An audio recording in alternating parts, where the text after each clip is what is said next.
In the name of Allah, the All-Beneficent, the All-Merciful. Wave of rulings. Ruling for vomiting during the month of Ramadan.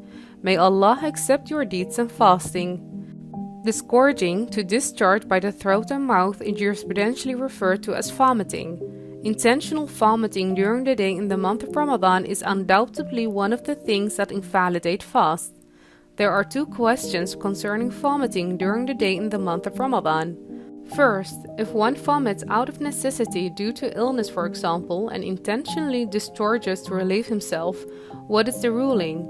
Based on the fatwa of all religious authorities, his fast is invalid if he vomited intentionally, regardless of whether he was well or ill. But if one was involuntarily nauseated and eventually vomited, then his fast is still valid because he did not intentionally vomit. The second question is, if one intentionally eats something or does something at Fajr or during the previous night that he knows will nauseate him and cause him to unintentionally vomit during the day, what is the ruling?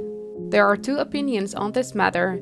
Some religious authorities such as Imam al-Khomeini and Sayyid Ali Khamenei say that the fast must be made up after the month of Ramadan as an obligatory precaution. Other religious authorities such as Sayyid Ali Sistani and Sheikh Makarim al-Shirazi say that the fast is valid but must be made up after the month of Ramadan as a recommended precaution.